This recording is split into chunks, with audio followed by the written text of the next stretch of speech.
Hey guys, Aaron here, coming at you with another watch review.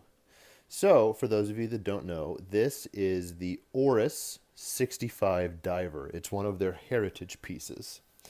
And like many things people are interested in, heritage is an important part of the watch collecting community. Whenever I open an article about a new watch that's just come out, inevitably it's compared and contrasted against everything that it referenced in the past. There's such a deep and broad horological history to pull from that when a new watch is designed, you have to acknowledge where we are coming from when we look at something new. This is especially true with a heritage branded piece. Oris is an independent Swiss brand. They have been self owned and run since 1904, and for the consumer, this is a very good thing. Oris provides an incredibly finished watch, on par with the big Swiss luxury brands, for a much, much lower price. The first dive watches from Oris were released back in the 1960s, and they've stayed pretty true to them with these reissues. The main difference being size. They modernized the watches, making them universally larger, and they added automatic movements, whereas the original Oris divers were hand wide. And really, that's pretty much all I could find online. The info on classic Orises is pretty sparse. But before we get too far into it, let's go over some specs. The watch case is 42 millimeters. Let me get it to focus here. Lug to lug, this measurement is 50 millimeters. The case thickness is 14.9 millimeters, and the lug width here is 21 millimeters. The weight of the watch on the bracelet is 4.7 ounces. The Oris diver that I'm reviewing, this one, is the 42 millimeter version. They also made a 40 millimeter version with a different dial, but I preferred this one. I won't go too far into that. It's kind of your own choice, the size and the fit and everything that you want. This is the one that I preferred. It's incredibly comfortable to wear. One thing I really love about watches like this is the case height. When you put it on your wrist, it sits low and close. It will be unlikely for you to snag this on things as you walk past, to hit it when you reach into cabinets and stuff like that. Trim cases like this really show an art form and a degree of forethought sadly lacking in a lot of watch designs out there these days. You need a watch to feel like an extension of yourself, not like an appendage sticking up off of your arm. And the 65 really does this well. The Oris 65, this watch, is running off of what Oris calls their Oris 733, which is essentially a Sellita SW200, which again is essentially an ETA 2824 clone, with the exception of their addition of a jewel, making it a 26 jewel automatic instead of a 25.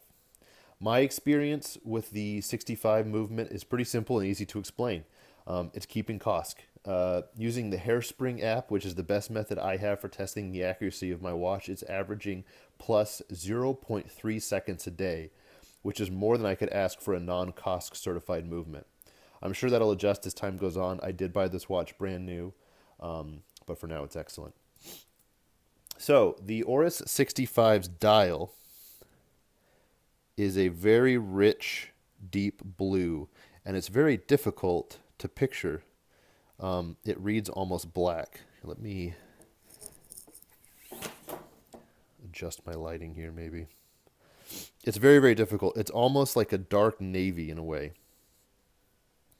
The crystal is a beautifully domed sapphire crystal that you can see there, with an anti-reflection coating on the inside.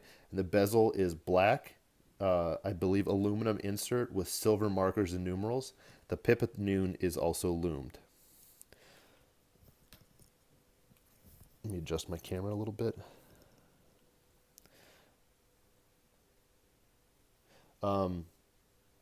It is 120 click unidirectional bezel.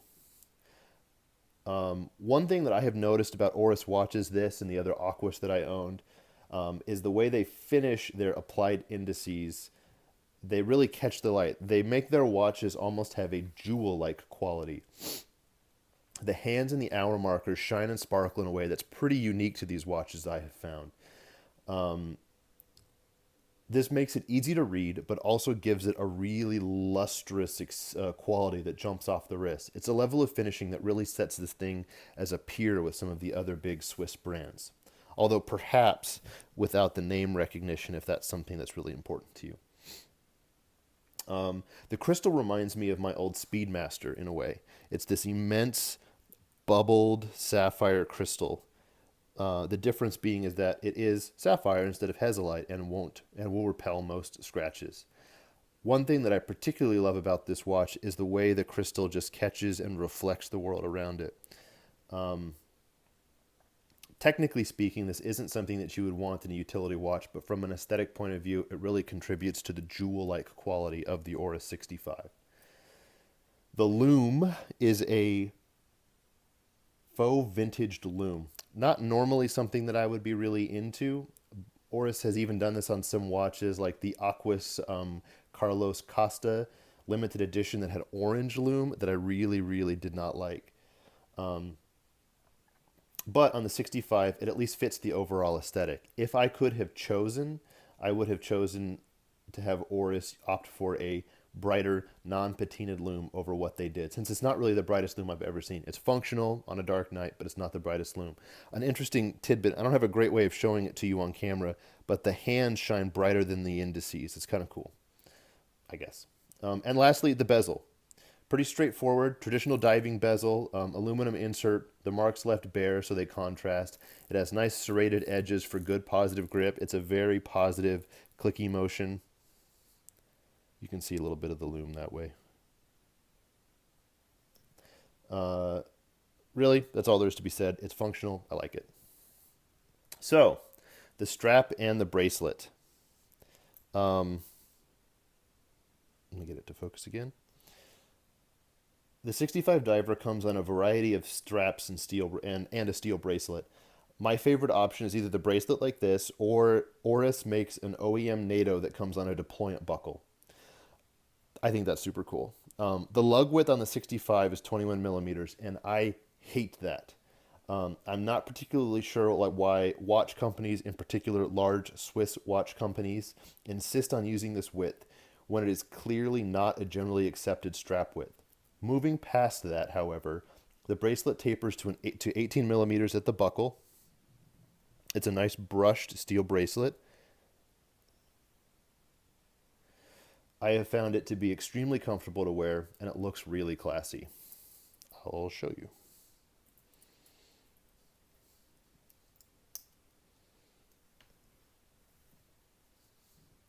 I think it just wears really, really nice.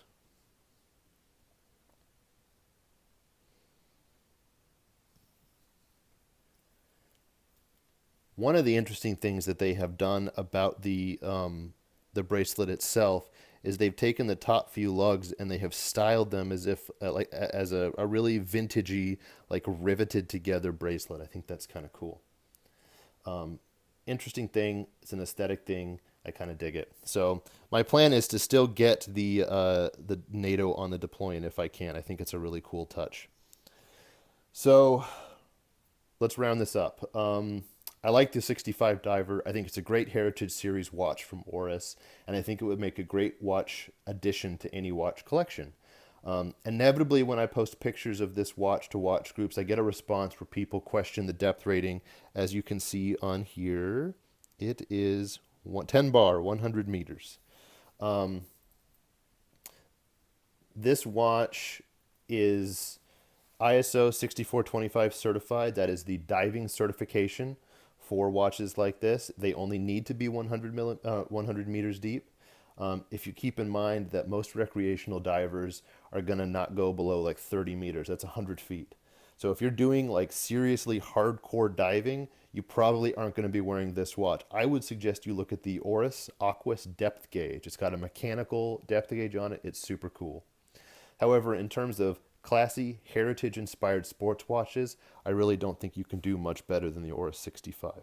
So I hope you guys dig it. It's one of my favorites, and I have really, really enjoyed it. Thanks a lot, everybody.